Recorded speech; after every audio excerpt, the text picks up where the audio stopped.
Hola, ¿qué tal? ¿Cómo le va? Buenas tardes. Voy a estar en un minuto con la profesora Mercedes Sosa, secretaria general del CEDEMS, con la profesora Claudia Pinela, secretaria de Organización y Actas, ¿sí? Vamos a hablar sobre la jornada de hoy, es una jornada intensa. Han presentado un documento al gobierno para que reabra las paritarias y están esperando a ver qué respuesta ofrece el gobierno de la provincia en este sentido. Ya voy a estar con ellas en un minutito nada más. Pero antes que nada quería hacer un comentario respecto de los controles. Mire, la política tiene fobia por los controles. Y ahora voy a tratar de explicar por qué. En esta democracia de Jujuy todo es una gran puesta en escena para justificar pago de sueldos, para funciones que no terminan de cumplir lo que corresponde hacer. ¿Se da cuenta? Y aquí se están, como le digo, pagando sueldos a los auditores, en este caso estamos hablando de la auditoría de la provincia, para hacer un trabajo que no tiene ninguna gravitación, me parece a mí. Es decir, allí hay profesionales excelentes, no es nada contra ninguno en particular, pero su trabajo en definitiva no gravita, porque el sistema diseñado tras la reforma de la Constitución es que la información vaya a la legislatura y allí se licúa, ¿verdad? Y nadie sabe qué es lo que pasa con los números de la provincia, para que usted lo entienda fácilmente. Tampoco tiene presupuesto la auditoría, es un ente autárquico, debería tener su presupuesto, no lo tiene. Tiene que ir y golpear la puerta a la Casa de Gobierno para pedir presupuesto, eso le quita independencia, ¿se da cuenta? Además, no hay un plan anual de auditorías propuesto por la legislatura para con los auditores, ¿sí? Ni tampoco hay una comisión especial, mire que hay comisiones y sobran y no hacen absolutamente nada. Tampoco hay una comisión especial para monitorear el trabajo de las auditorías. ¿Se da cuenta de la cantidad de falencias que uno va encontrando en el sistema? Sin embargo, un auditor cobra 7 millones de pesos, que lo paga usted. Entonces, la pregunta es, ¿qué clase de inversión estamos haciendo como ciudadanos? ¿Se entiende? Es decir, estamos despilfarrando la plata en una estructura que es nada más que eso, una estructura, ¿sí? Que no genera resultados. Porque usted lo que quiere es saber cómo se gasta la plata que usted paga en impuestos, naturalmente. Y toda esa plata que se despilfarra es la plata que no tienen los docentes que están reclamando, por ejemplo, en el caso de hoy, su salario. ¿Sí? Además de que a la política no le interesa la educación. A mí me dijo aquí en esta mesa, una ejecutiva alemana o de la comunidad alemana, de la Cámara de Negocios argentino-alemana, que la única prioridad de Alemania después de 2 guerras para salir adelante fue la educación. Es decir, con ese dato se acabó el debate.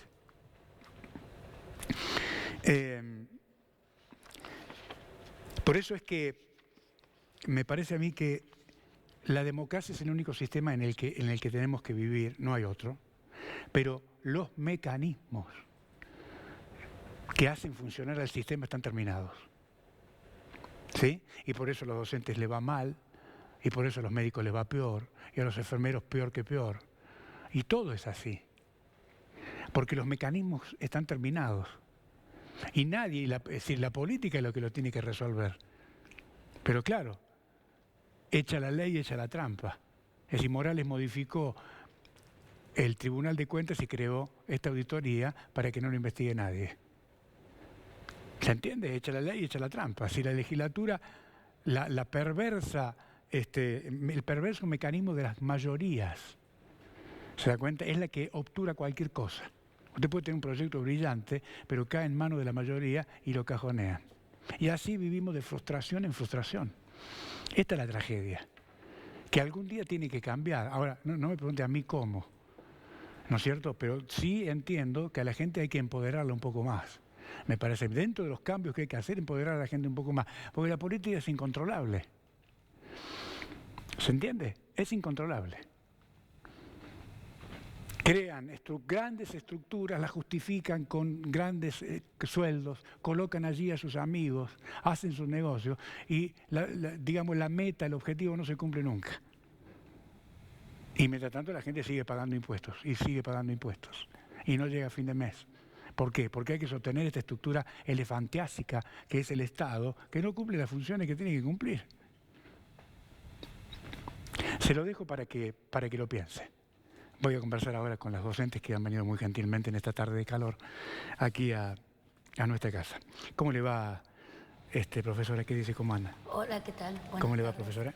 Buenas tardes. ¿Cómo anda? ¿Bien? Muy bien. Bueno, cuénteme cómo ha sido la jornada de hoy. Bueno, esta ya es la jornada tercera de huelga declarada por el CEDEMS, y también han declarado huelga otros sindicatos docentes, ¿no? Sí. ASDEA, declaró UDA, declaró SADOP también, que es el sindicato de los docentes de escuelas de gestión privada. Y hacemos una buena evaluación en el sentido de que se ha dejado expresado el malestar de parte de la docencia jujeña, porque en este momento nos llegan fotos al grupo de delegados de escuelas completamente vacías. En realidad no es algo de lo que nosotros también celebremos, ¿no? Sino que queremos destacar como sindicato que efectivamente hay mucha indignación de los docentes, porque la propuesta de un 2% ha sido para nosotros prácticamente insultante, en un contexto donde siguen subiendo los precios, los servicios, el transporte, mañana el combustible sube un 4% y sabemos que eso va a traer consecuencias en servicios, en alimentación, bueno, en vivir. Y que entonces el mensaje sea, bueno, queremos ser responsables y ustedes entiendan que si no la provincia se desbanca y solo podemos el 2%, entendemos que no es una respuesta razonable y que solo el ajuste pasa o el ordenamiento de las cuentas por negarle a los trabajadores en general estatales que dependen del Estado una mejor calidad de vida, ¿no? Nosotros siempre que vamos a la paritaria estamos solicitando los índices según la canasta básica, ¿no? Nunca, obviamente nunca hay un acercamiento y lamentamos una política paritaria en donde en realidad son comunicados, o sea, te convoco y te comunico, el otro día sale la circular. Y lo que nosotros venimos reclamando en distintos aspectos, no hay ningún tipo de respuesta, ¿no? Y vemos con mucha preocupación además cómo se está descomponiendo el salario en su estructuración, porque fíjense, yo les muestro acá esta tablita, todo lo que está en azul, ¿dónde está la cámara allá? Ahí, a ver, présteme. Todo lo que está en azul. Usted me explica, usted, a ver. Bueno, todo lo que está en azul es lo que los docentes cobran una sola vez por persona, no por cargo. ¿Qué quiere decir? Que un docente, aunque trabaje 3 veces, no va a cobrar eso 3 veces. Y está representando prácticamente el 80% de su salario. Un docente con 15 horas sin antigüedad cobra 509.000 pesos en negro y 93.000 pesos en blanco. ¿Eso qué significa? Que se desfinancia la caja previsional, se desfinancia la misma cuota sindical y se desfinancia la obra social. Que por otro lado, ¿cuánto aporta un docente a su obra social? 5%. Y cuando va a atenderse con un profesional de la salud, seguro tiene que pagar algún tipo de canon extra para la atención. Claro, entonces, hay una descomposición del salario y además vemos una política tramposa. Es tramposa la paritaria, es tramposa la forma en la que nos están estructurando el salario. Desde el año pasado venimos pidiendo en paritaria que blanqueen. No, bueno, pero ustedes saben que si cobran en negro tienen más de bolsillos y eso después se blanquea más adelante, tiramos para adelante. ¿Lleva cuántos años con ese relato? Eso, toda la vida. Pero eso es de todos los gobiernos, hasta el momento. Siempre ha sido una política, tiremos para adelante y bueno, desfinanciemos la obra, desfinanciemos la caja previsional, desfinanciemos los sindicatos. Bueno, no queremos eso, queremos realmente una estructuración salarial que contemple, primero y valore el trabajo de los docentes, porque no es una cuestión nada más el docente, el individuo, la persona, es el Estado, como usted decía. La primera línea de tratamiento con los adolescentes, con los adultos que quieren darle continuidad a sus estudios, somos los docentes que tenemos toda la experticia con relación a cómo desarrollar los contenidos en un contexto tan hostil y tan crítico, pero además somos los que vemos de primera mano lo que está pasando en la sociedad. A ver, hay muchísimos conflictos en las escuelas en este momento. Sí. Vinculares, sociales, de carencias económicas terribles. Y los docentes terminan sosteniendo, porque es una tarea de cuidado también. A ver, al docente no le es fácil hacer paro, les digo. Hay docentes que tenían programada una actividad, fueron, la hicieron y después el resto dijeron, bueno, esto ya hago paro, pero ya tenían programadas actividades y no las dejaron de hacer, porque tienen un compromiso muy fuerte también con esa comunidad y con esos estudiantes en particular. Cuesta muchísimo poder lograr la ejecución de proyectos. Ahora, queremos que sea valorado eso. No nos pueden decir que es un 2% y después nos enteramos que hay funcionarios que cobran 4 millones y nos piden un esfuerzo a nosotros ajustándonos a una comida por día. Porque la verdad es que se hace imposible ya vivir con la situación en la que estamos. Profesora, escucho. No, yo pensaba en esto de, cuando lo escuchaba del Estado elefantiásico, ¿no? Y pensaba en el Ministerio de Educación Provincial, porque en la organización que tenemos en el país, tenemos ya no tenemos un Ministerio Nacional, tenemos una Secretaría de Educación. Con esa decisión ya se dice mucho en relación a qué es lo que se piensa de la educación, ¿no? Entonces una secretaría sin escuelas, porque las escuelas las tienen las provincias, con todo lo que eso implica, que justamente ese es uno de los motivos por los cuales hay tanta diversidad en los sueldos de los docentes a nivel, si comparamos con las provincias, ¿no? El traspaso que se hizo en los distintos momentos históricos, con las mismas ideas, ¿no? Las escuelas provinciales, nacionales a la provincia, después las secundarias y los terciarios. Y estamos ahora con un ministerio que ya no es Ministerio Nacional, con las provincias teniendo que hacerse cargo, ¿no? Y yo pensaba en esto de lo elefantiásico porque justamente, ¿no? Si miramos la estructura del gobierno, del Ministerio de Educación, con la cantidad de gente que tienen para la diversidad de cosas, y cada vez nosotros con menos recursos en las escuelas, ¿no? Porque no solamente, cuando se va a paritaria, no solamente se va a pedir por el salario, sino por mejores condiciones de trabajo, que eso redunda directamente en la calidad de la educación que reciben los chicos, ¿no? Los estudiantes. Entonces, como que hay esto bastante descompensado, ¿no? Yo alguna vez había planteado el año pasado, en un programa con usted, esta cuestión también de qué pasa con las consecuencias de la pandemia, ¿no? Y cómo veía en relación a la salud mental de los estudiantes, adolescentes, ¿no? Cómo se había desmejorado todo y se había generalizado una situación de una situación crítica, ¿no? De afecciones de salud mental. Y de esa fecha hasta ahora seguimos igual o peor, ¿no? Porque el hecho de que pase el tiempo no significa que eso mágicamente se va a modificar, se va a sanar. Entonces seguimos en las escuelas con estas situaciones muy complejas, con aquellos profesionales que se dedican a articular con las escuelas, por ejemplo, los que antes era el SAE, antes eran los gabinetes, después el SAE, ahora el DAI, con poca gente para trabajar con nosotros, ¿no? Cada vez restringidos en sus las funciones y tareas que tienen. Este año, por ejemplo, no pueden hacer diagnósticos para los chicos. Entonces, imagínense un niño que tiene que tramitar un CUD, ¿no? Que no tiene obra social. ¿Cómo hace para conseguir un diagnóstico de una psicopedagoga? En algún momento el Estado, con con el ex gabinete, que después fue SAE, como yo le digo, lo hacía. Este año no. Entonces, ¿qué hace esa persona? ¿Dónde puede tramitar? Porque ¿dónde consigue una psicopedagoga que esté trabajando en el sistema? En el sistema de salud no hay. Y en el sistema educativo ya no. Quedan pocas psicopedagogas en el sistema público. Pero ya no pueden ejercer esta función, por ejemplo, concreto del diagnóstico para psicopedagógico. Claro, hay restricciones en las funciones que tienen. Sí. Entonces, lejos de ir subsanando algunas cuestiones, con los pocos recursos que hay, estamos cada vez peor. Entonces, y pensaba en esto, ¿no? Pensaba también en la evaluación Aprender, la semana pasada evaluaron, ¿no? Sí. Y bueno, ¿cómo utilizarán esa información? Pensaba, ¿no? Porque estamos en un proyecto nacional y provincial de alfabetización. Sí. Entonces, bueno, me tengo como mucha curiosidad de cómo se van a presentar esos resultados claro, ahora, claro, ¿no? Claro, entiendo. Porque, digamos, convengamos que el uso de esa información también es bastante arbitraria, ¿no? Y a veces hasta no se muestra, se ocultan los resultados cuando no conviene a lo que se quiere.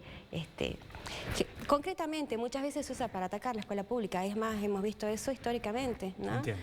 Entonces, sí, que se ponen las tintas además en las cargas sobre los docentes, ¿no? Cuando los resultados pretendidos, además en evaluaciones estándar, ¿no? Que también son cuestionables, porque muchas de ellas o a veces las preguntas que se presentan no tienen una contextualización, porque a veces hay una indicación de enseñar desde los contextos propios, pero después las evaluaciones vienen estandarizadas y para nada contemplan, ¿no? Las regionalizaciones o los contenidos, los NAP provinciales, núcleos de aprendizaje prioritarios. Entonces siempre se pone la tinta sobre el docente, se estigmatiza, que además es una política que existe en este momento. Ya venía con el gobernador Morales, el Ministerio de Educación, con la ministra Calcina, en esta política de estigmatizar a los docentes a nivel nacional. También estamos observando esto con el presidente Milei. Se estigmatiza un sector para después desmantelar, y no es que vienen a mejorar esa situación, es directamente para destruir, ¿no? Entonces, ojalá, digamos, de una revisión que se pueda hacer del sistema educativo, haya mayor inversión en educación, que se vea mayor infraestructura, mayor capacitación. Yo escuché a un funcionario del gobierno nacional que manifestaba que, bueno, se puede enseñar bien debajo de un árbol o en una escuela con una infraestructura modelo. Bueno, eso no es así. Eso no es verdad. Nunca va a ser lo mismo estar en una escuela donde sí hay equipos tecnológicos que el Ministerio ha proveído a las escuelas y eso se lo reconoce, pero no es lo mismo estar en una escuela con conectividad asegurada por parte del Estado que no exista. Le quiero hacer una pregunta general, sacándolas del tema preocupante, que obviamente es lo más importante, que es el salario de ustedes. Pero ¿ustedes no tienen la sensación que están en un sector que no sabe para dónde va? A lo largo de los años, ¿cuántos años llevan ya de docentes? Yo tengo... Que no sabe, no tiene norte la educación de Argentina, o soy yo... No tiene continuidad. Por eso digo, se empieza una cosa, se desarma otra. Bueno, por eso es que no se sabe para dónde se quiere ir. Más allá, digamos, del gobierno que esté, o sea, lo que vemos es que hay una postura de adaptar la educación según la visión y el paradigma que se tenga, que en algunos casos son paradigmas inclusivos, donde efectivamente se vio una inversión en bibliografía, sí, en material didáctico, en conectividad, en computadoras, en capacitación gratuita. Eso está. Eso hubo una época en la que sí, eso no hace mucho, hace 10 años, hubo. ¿Y pero después cambian los gobiernos, esto se desmantela. Se discontinuó. Sí, se discontinuó. Exactamente, no es continuo, va y viene, o sea, es verdad, no hay un norte, y entonces eso se desmantela, eso no sirve, pasa, y el docente tiene que estar cambiando de guión. ¿No tiene la sensación de que eso pasa en general en todas las políticas públicas? En todos los ministerios. Sí. Lanzan un plan, lanzan una política pública y la interrumpen, no sé por qué. Por falta de presupuesto, porque no tienen ganas, porque se abandonan, no tienen continuidad. No hay una continuidad, no hay una política seria. Entonces, toda la vida esto es un volver a empezar. Sí, yo diría, aparte con el agravante que en estos momentos es más crítico, porque a nivel nacional está muy claro que hay una intención de destruir la escuela pública. O sea, está muy claro y está dicho, expreso. Y las acciones que siguen a esas palabras, ¿no? Destruir la educación pública en todos los niveles. Eso está... Pero acá está el desafío que tienen, digamos, es porque todo el sistema educativo es provincial. Y venimos ya de 8 años, van a ser 10, ¿no? Con el gobierno de Morales y ahora de Sadir, ¿no? Que supuestamente tienen una misma política, con idas y venidas. Concretamente, nosotros mirando el secundario, que pareciera, confirma lo que usted está planteando, ¿no? No está muy claro para dónde ir, ¿no? El tema del sistema de evaluación que planteaba Mercedes es clarísimo, ¿no? En secundario, y todas las consecuencias que hubo de eso y que todavía siguen en las escuelas tampoco se han se están resolviendo o se resuelven de una manera muy arbitraria sin mirar a los estudiantes. Claro, incluso yo planteaba en algunos de mis comentarios que el tema de la paritaria, que es otra puesta en escena, hay un monólogo, ¿no es cierto? Si el gobierno viene con un monólogo, es decir, no hay una actitud de querer dialogar, ¿no? Si cada uno va por su lado, es como la vía del tren que nunca se juntan, ¿no es cierto? Totalmente. Y eso me parece a mí que es una pérdida de tiempo para ustedes que van a las paritarias, para los funcionarios. Yo quiero recordar que en pandemia hubo todo un cambio en la educación secundaria y que los docentes, en medio de ese estrés que implicó la pandemia, hicimos esfuerzos monumentales, primero para dictar nuestras clases de manera online, digamos, con toda la preparación acelerada que tuvimos que... Y fue en un punto, a ver, fue positivo, los CPC, o sea, implicaban un esfuerzo monumental, pero a la hora, digamos, de, por ejemplo, cómo daban los estudiantes sus exámenes, fueron exitosas esas mesas. Lo que ahí nosotros exigíamos en ese momento entonces es que hubiera un reconocimiento a ese esfuerzo. Ahora, al año siguiente cambió completamente, ya habíamos adquirido esa lógica que los docentes generalmente estamos acostumbrados a trabajar de manera individual. En ese contexto tuvimos que trabajar en equipos y además en grupos, todos los docentes de una división esforzándose para analizar caso por caso cada estudiante. Bueno, al año siguiente eso ya no continuó. Y en ese momento los estudiantes podían ir transitando la educación secundaria, asistidos, digamos, y por eso era que, bueno, si debían materias íbamos viendo para que hasta que finalizara su trayecto educativo las aprobara. Al año siguiente no, volvemos al sistema anterior y si tenés 3 materias te quedás de curso. Y este año en particular fue, bueno, en medio de un inicio de clase que se postergó con conflicto salarial, los estudiantes de nuevo con 3 materias pedían una instancia más evaluativa, no, se quedan de curso, pero tienen que ir todos los días solamente a la materia que debían. Entiendo. No obstante, igual tiene que estar ahí. Y hay algo de lo que los docentes decían, bueno, ¿cómo hacemos para mantener la atención de un estudiante que ya está aprobado en mi materia, pero que tiene que estar acá obligado? Porque se suponía que iba a haber una política de contención, se suponía que iban a poner docentes que apoyaran, se suponía todo eso y eso no sucedió. Ahora me estoy olvidando de un agravante ahora, ¿no? Porque sube el boleto del colectivo. Sí. ¿Cómo hacen los docentes? Boleto de colectivo que los docentes están pagando este año, porque en este momento solamente se paga uno de ida y otro de vuelta si tu domicilio queda 60 kilómetros posteriores a tu domicilio. Sí. Entonces, si un docente tiene que viajar de acá a Humahuaca 3 veces, bueno, esos otros 2 pasajes se los tiene que pagar. Sí, no, el Estado no lo paga. No. De suma a vez se los tiene que pagar. Es decir, mañana aumenta el combustible 4%.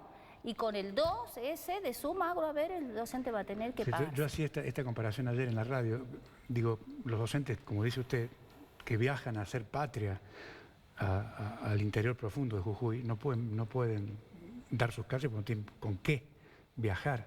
Y hay un tren que costó 75 millones de dólares y no funciona porque no tiene pasajeros. Yo vivo en Tilcara. ¿no? Estoy alterno mi ida y venida. Lo veo pasar ese tren vacío. En algunas oportunidades sin absolutamente por eso la política tiene una tara ahí que no resuelve, no tiene dificultades para planificar las cosas. Y no puede ser. La pregunta que le sigue es también cómo hacen los estudiantes, ¿no? Claro. Porque si al docente se le es difícil, ¿cómo hacen los estudiantes para ir a las clases más allá del BEGO, que está, y todas las cuestiones que conocemos, ¿no? ¿Cómo hacen para asistir? ¿Cómo hacen para alimentarse? ¿Cómo hacen para todo lo que necesitan? Es complicado. Y hay un abandono escolar. Este año hay deserción. Hay deserción, claro, pero en lugar de ir en búsqueda... ¿Tiene un porcentaje usted, profesora, más o menos? Y nosotros fuimos viendo los cursos que se fueron cerrando, ¿no? Sí. Y fuimos interviniendo en cada una de esas situaciones, grupos de educación física, divisiones en algunas escuelas. Y básicamente es que los estudiantes se están dedicando a trabajar en muchos casos o a prestar asistencia en el hogar. Y los nocturnos, por ejemplo, están siendo muy afectados. Y ahora están en pelea los docentes de la Escuela 34 de Alto Comedero, ¿no? ¿Cómo?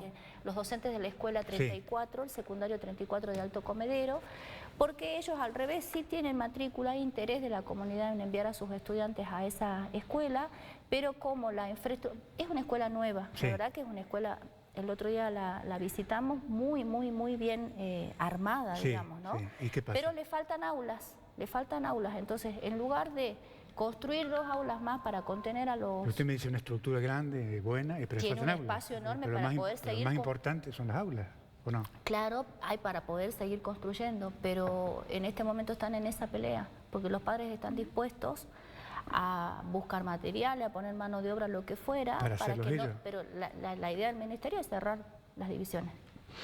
Bueno, me queda, ya me pasé el tiempo. Presentaron esta mañana un documento para que se reabra la paritaria, ¿no es cierto? Sí, juntamente con otros gremios, Sí. Desde la intergremial presentamos para ver cuál es la respuesta después de 3 días de jornada intensa, ¿no? Que no fue solamente el SEDEN, quiero destacar. Está bien. Hubo distintos gremios estatales y docentes que hicimos una presentación y bueno, ojalá que tengamos alguna respuesta. Bueno, gracias. A usted. Gracias por venir, ha sido muy atenta, muy amable. Nos reencontramos mañana, chao.